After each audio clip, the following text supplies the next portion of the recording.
3, 2, 1. Assalamualaikum warahmatullahi wabarakatuh. Saya Sukraini Karangaseng, mahasiswa Fakultas Hukum Universitas Muhammadiyah Malang, kelas D, NIM 268. Di sini saya akan melakukan wawancara terkait konstitusi sebagai objek kajian dari hukum tata negara. Saya akan mewawancarai salah satu anggota DPRD Provinsi Nusa Tenggara Timur, yang terhormat Ibu Angela Mercy Pibung. Selamat pagi, Bu. Pagi ya, bagaimana? Di sini saya ingin mewawancarai Ibu tentang hukum tata negara, Bu. Tapi sebelumnya saya mau meminta kesediaan Ibu untuk memperkenalkan diri Ibu dan kedudukan serta posisi Ibu itu di DPRD sebagai apa, Bu? Pada Ibu waktu dan tempat saya persilahkan.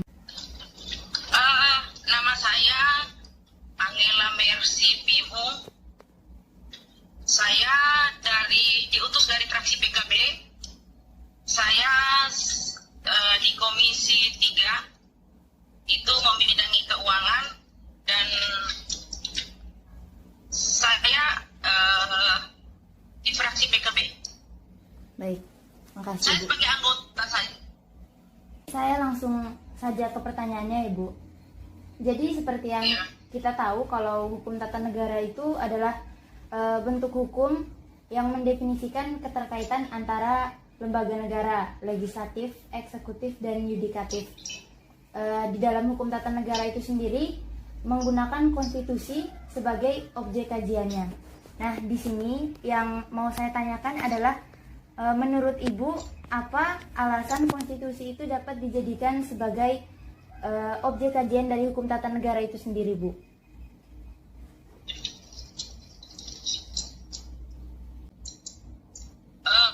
Menurut saya bahwa konstitusi itu landasan dari sebuah apa ya, hukum tata negara. Saya anggota DPRD. Nah, fungsi dari DPRD itu sendiri yaitu satu, ada 3 fungsi. Satunya dua, tetapi kalau di DPRD membuat perda. Kalau yang kedua itu fungsinya fungsi budget. Yang ketiga fungsinya pengawasan. Oh, Itu ya, Bu. Jadi satu pertanyaan lagi ya, Bu. Kira-kira ada keterkaitan hubungan antara konstitusi yang sudah dikaji oleh hukum tata negara ini dengan kegiatan yang dilakukan oleh DPRD atau tidak ya, Bu? Kira-kira hubungannya itu seperti apa? saya pikir semua ada keterkaitan. Ya, itu kan sudah diatur dalam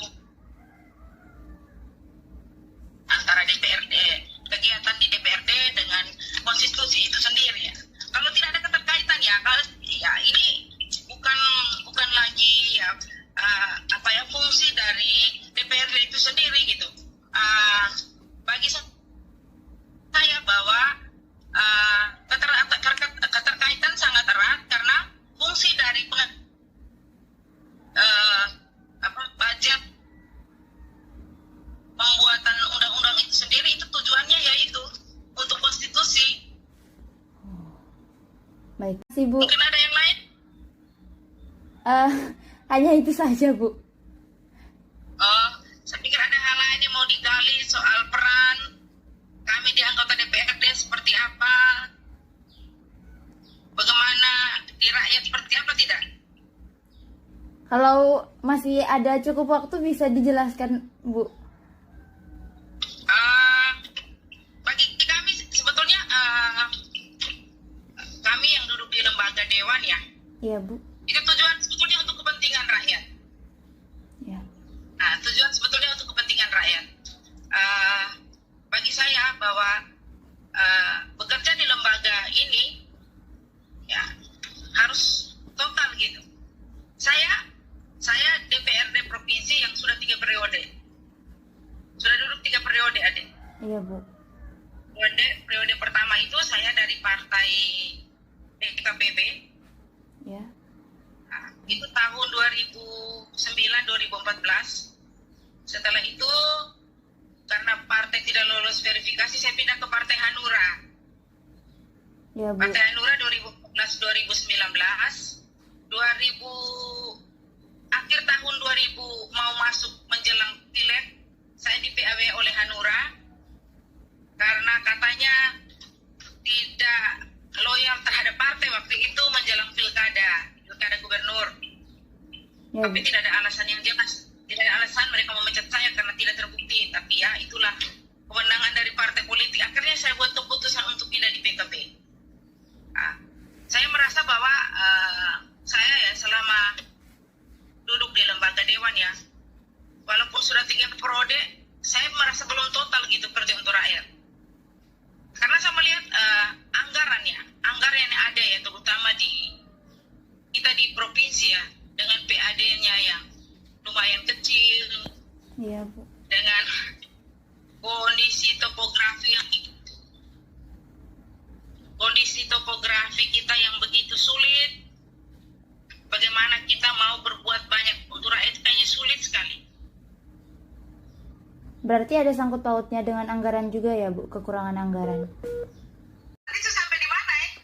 Tadi sampai di menurut Ibu mau membantu masyarakat tetapi kurang totalitas karena kekurangan anggaran juga, lebih seperti itu, Bu.